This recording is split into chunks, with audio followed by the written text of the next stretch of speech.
Soyez bénis dans le précieux nom de notre Seigneur Jésus. Je vous dis bonsoir au nom de Jésus. Ok. Veuillez vous asseoir.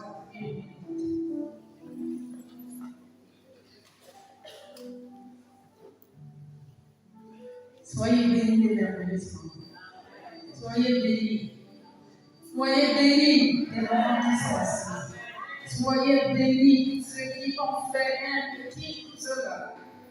Ceux ou celles qui ont effectué le déplacement pour venir à cette rencontre. L'homme ne peut pas appeler un nom. Si vous êtes venu, c'est pour la convocation. Alléluia. Parce que l'homme ne peut pas parler à un homme. Notre désir est que Dieu puisse parler à quelqu'un, surtout au moment. Si Dieu a fait le déplacement, peut-être que je ne dois pas utiliser les mots que tu attendais. Attends-toi au Saint-Esprit. Je salue tous les pasteurs qui ont effectué les déplacements. Les pasteurs et dames, les épouses des pasteurs, les bien-aimés dans le Seigneur. Pasteur Fabre, Dieu te connaît. Alléluia. Et ce n'est pas qu'il ne connaît pas tout le monde, il connaît tous ceux qui sont là. Pasteur David, bonsoir. Au plaisir, Pasteur Georges. Au plaisir.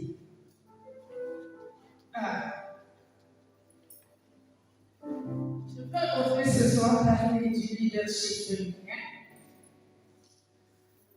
Comme le pasteur Rachel vient de parler de ce mot, j'ai commencé mon premier chant missionnaire à la maison centrale. Et alors que Dieu m'a demandé de parler aux chefs des quartiers, aux adjoints et tous les dirigeants spirituels de la maison, je ne l'avais pas. Je retourne à la maison. Pour un jour après, Dieu me dit, parce que Dieu a fait exactement ce que je t'ai demandé, je t'accorde le leadership. Et à moi de faire ça. Le leadership, c'est quoi? Oui, je vous dis ce que j'ai dit. En 94, lorsque Dieu m'a dit ça, j'ai fait ça. Le leadership, c'est quoi? Non, c'est passé. Jusqu'en 2011, je suis tombée malade, j'ai été évacuée au Cameroun. Et quand j'ai dit à Dieu au Cameroun que je suis chez moi, tu es le même Dieu, il m'a dit non, j'entends au Cameroun. Tu rentres au Cameroun, je t'ai appelé au Cameroun. Je t'ai donné le leadership, mais tu ne fais rien de ça, c'est pourquoi je t'ai frappé. Je t'ai donné, je saute les chrétiens pour qu'ils me servent. Et beaucoup sont dans les églises, ils ne font rien de tout ça. Et je t'ai accordé ça, comment enseigner les chrétiens, comment me servir et rester dans les églises où je les affecte. Et non, encore une fois, ce n'était pas ça. Je suis rentrée dans ce fond. Passé par beaucoup de choses. Pour ne pas prendre trop du temps, parce que je vais passer de force déjà pour passer les mots, je me dis, me voici devant vous maintenant pour essayer d'oser parler. Oui, c'est vrai que c'est depuis un temps que Dieu m'enseigne un peu sur le leadership. Mais ce soir, c'est le leadership féminin. Et comme la parole de Dieu n'est pas masculin ou féminin, n'importe qui est là va écouter. Alléluia. Et je ne saurais prendre la parole sans élever le Seigneur. Je vais vous demander de vous mettre debout et nous allons élever Jésus. Que ton eau de vie coule à flot en moi. Que ton Saint-Esprit vienne et prenne le contrôle. Chaque cimetière troubles mes pensées, mes soucis et fardeaux à tes. Je dépose de tes vives eaux pour la faute. Que ton Saint-Esprit vienne dépeindre de mon corps chaque situation qui trouble mes pensées, mes soucis et fardeaux à tes pieds. Je t'aime,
Soyez bénis au nom de Jésus.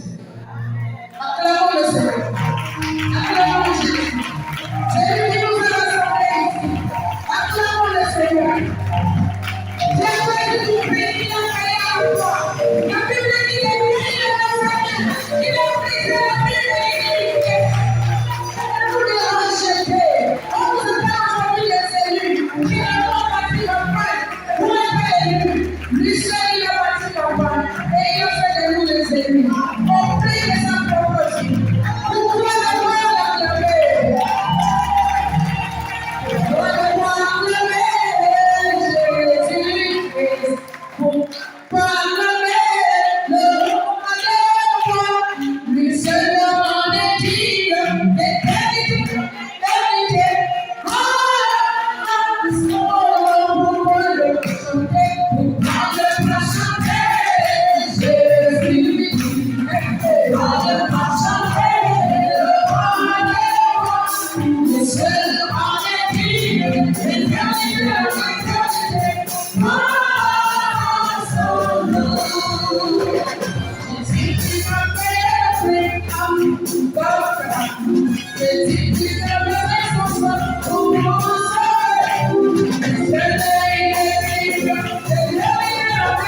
Nous allons parler du leadership féminin.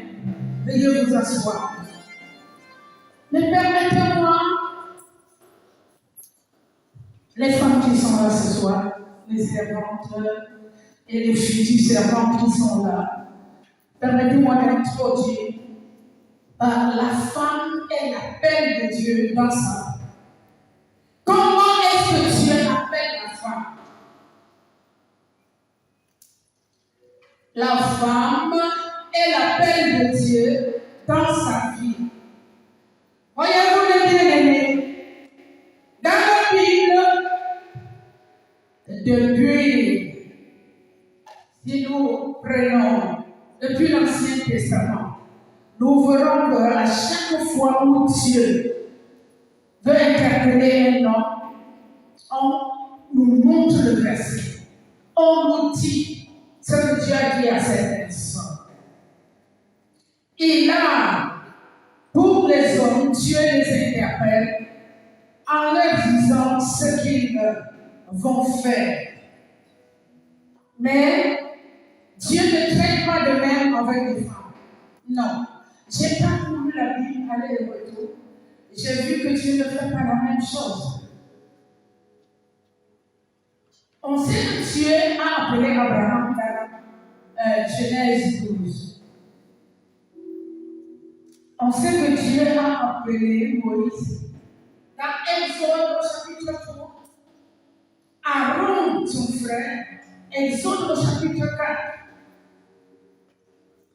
Josué, c'est après la mort de Moïse. Dieu va l'interpeller et dit, mets-toi devant le peuple pour les conduire dans le pays que j'ai promis. Gédéon, c'est au chapitre 6. Samson, dans Juge 13. Plusieurs personnes ont connu le jour où Dieu a oint David. Esaü, pour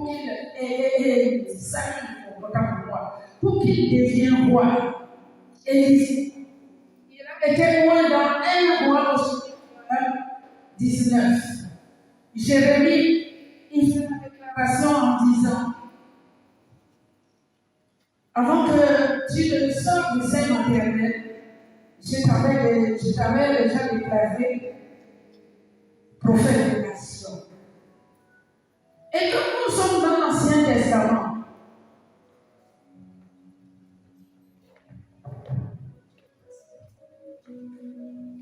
on voit là où Jésus a interpellé ses disciples. Il a appelé,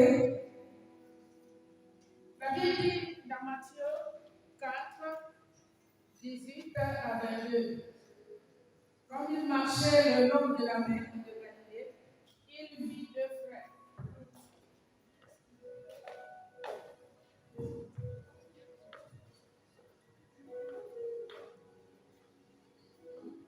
Il vit deux frères, Pierre et André, son frère, qui jetaient les filets, un filet dans la mer, car ils étaient des pécheurs. Il leur dit, suivez-moi, je ferai de vous désormais des pécheurs d'hommes. Voici ce que Jésus a dit aux hommes. Et par la suite, lorsqu'il continuait, la suite nous dit, aussitôt il laissait le filet et le suivait. De là, étant allé plus loin, il vit deux autres frères, Jacques, fils de Zébédée, leur père, et il réparait leur fumée. Il les appela et aussitôt, il laissait la barque à leur paix et le suivit. Matthieu 9 nous parle de Pierre. De l'habitant allé plus loin, Jésus vit un homme assis au lieu de péage et il s'appelait Matthieu. Excusez-moi, je me suis trompée en disant Pierre. Et il lui dit, suis-moi. Cet homme se leva et il l'a suivi. Dans Jean 1,43, le lendemain, Jésus voulut se rendre en Galilée et il rencontra Philippe et il leur dit, suivez-moi. Marc 5, 19 à 20. Et Jésus ne le permit pas, mais il lui dit, va dans ta maison, vers les tiens, et raconte-leur tout ce que le Seigneur a fait pour toi. Nous parlons du fils de Gadara. Quand il a voulu continuer, Jésus a dit, va, il lui a envoyé faire une mission. Dans Actes des Apôtres, le chapitre 9, il s'agit de Paul de Tarse, Saul de Tarse. Nous avons toutes ces séries, d'autres que je n'ai pas pu citer. Par contre, avec les femmes, il n'a pas fait la même chose.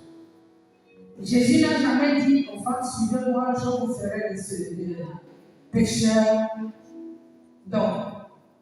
C'est le Psaume 68, le verset 18. Le Seigneur dit une parole et les messagers de bonne nouvelle sont une armée.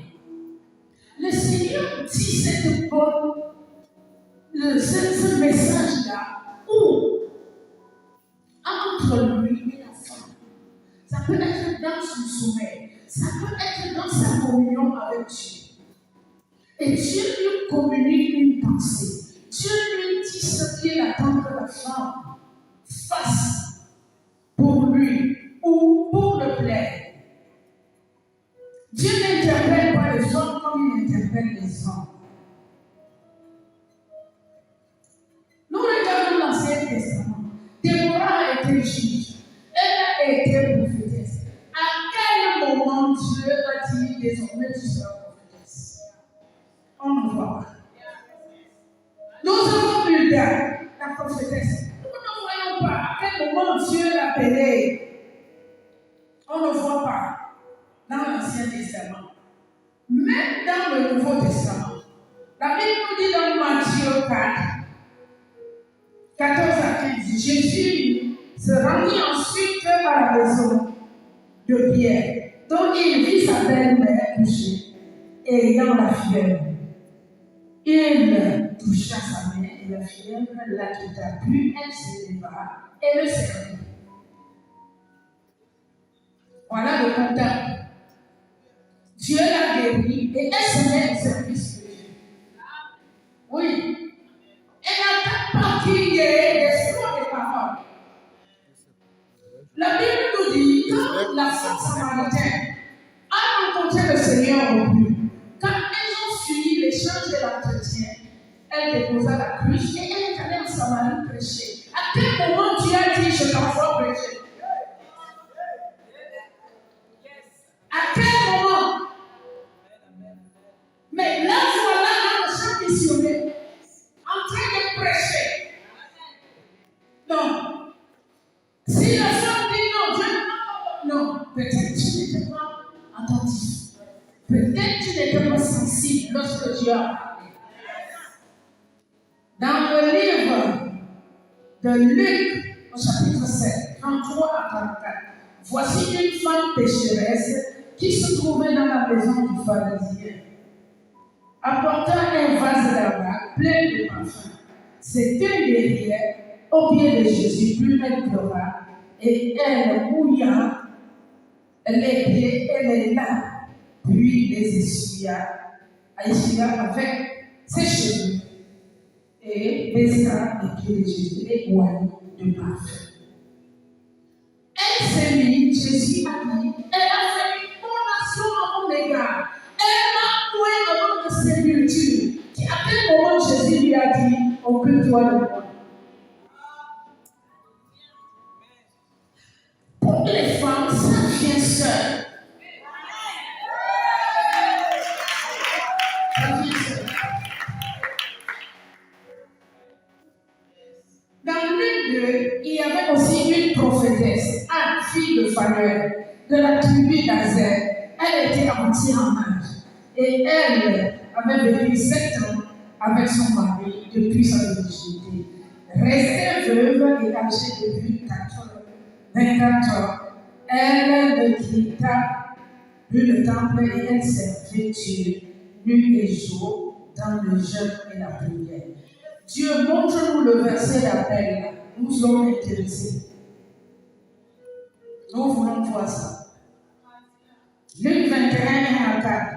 Quand la veuve a donné les dernières pièces qu'elle avait au Seigneur, Jésus a appelé son offrande la nécessité.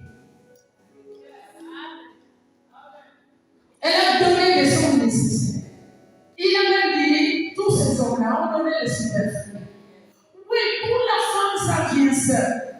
Dans 2 mois au chapitre 4, la femme de distinction que nous connaissons tous, elle a fait une déclaration.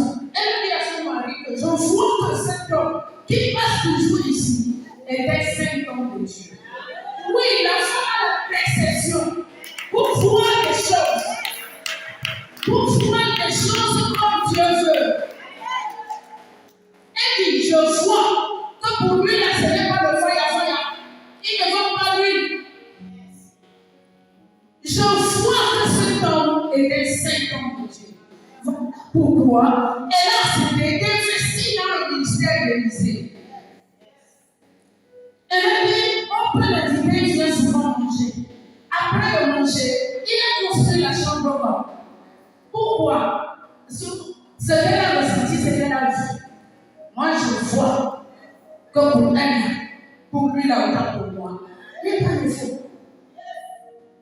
Non, ne dis pas que Dieu ne m'a pas parlé. Je ne dois pas servir Dieu. Oh, tu vas te faire mal.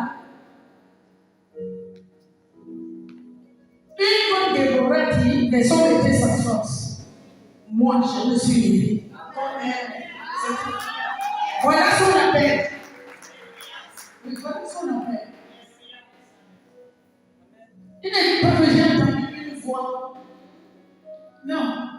Quand elle a regardé le mal, le pire, le danger qui était dans la nation, elle a dit, je me lève. Je prends les choses en main. Voici comment Dieu traite avec les femmes. Quand tu es disponible, il y a un verset dans la Bible qui depuis une temps m'embête. Regardons un peu Michée 6, le verset 4. Michée au chapitre 6, le verset 4. C'est Dieu qui dit, car je t'ai fait monter du pays d'Égypte, et je t'ai délivré de la servitude, et j'ai envoyé devant Moïse, Aaron et Marie. On connaît le verset qu'il a envoyé Moïse. On connaît le verset qu'il a envoyé Aaron. Où est le verset de Marie, Seigneur? À quel moment tu as dit, je te mets dedans? Marie faisait partie des 3 leaders qui conduisaient le peuple. On voit à la naissance de Moïse. Après moi, non, Marie, nous sommes sur Marie. Après on la revoit dans Exode au chapitre 15 en train de sauter. Nous allons à Canaan. Nous allons dans un bon pays. Dieu nous a ouvert la porte. Ah, Seigneur, tu l'as baptisé choutrement. La peine d'être chante là, c'était où? C'était quoi? Après, nous la voyons dans le livre de Nombre. La Bible l'appelle Marie la Thèse. Où est le verset d'appel? Elle est quittée de chantre à la prophétesse. Où est le verset où Dieu dit à partir de grâce devant l'Éternel. Donc, toi, ma soeur, Dieu ne traite pas la peine des femmes avec les femmes comme il traite avec les hommes. Dieu traite dans l'intimité. Dans les Psaumes 45, 11 à 12, il est écrit: ma fille, écoute, vois et prête l'oreille. Oublie ton peuple et la maison de ton père. Le roi porte ses désirs sur ta beauté. Puisqu'il est ton Seigneur, rends-lui tes hommages. Le roi porte ses regards sur les potentialités qu'il a mis en toi. Ces côtés, ce n'est pas les mèches que nous portons. Non, ça n'a rien à niveau. C'est des compétences, c'est des choses qui sont en soi. Amen. Dieu dit, dans ce moment, ça peut être comme le fait. J'ai mis des choses en toi, je te regarde. Rends-lui hommage, développe ça. Et plusieurs pourront en bénéficier. Mais combien nous sommes dans les plaintes, dans les lamentations. On envie les gens qui devaient nous envier. Nous sommes loin de ce que Dieu attend de nous. Donc, permettez-moi de voir ce que quand une femme est consciente, Dieu peut faire avec nous. Alléluia. Dans Ésaïe 7, le verset 14, on nous parle là d'une prophétie. C'est pourquoi le jeune Seigneur lui-même vous donnera ainsi.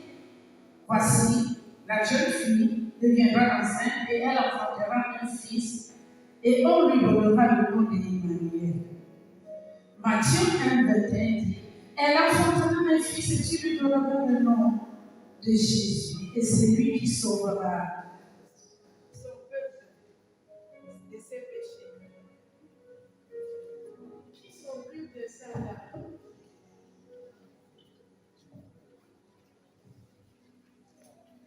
Et voyons, c'est une prophétie qui datait. Mais Dieu n'a pas dit qu'il devrait lui utiliser un nom pour faire descendre Jésus.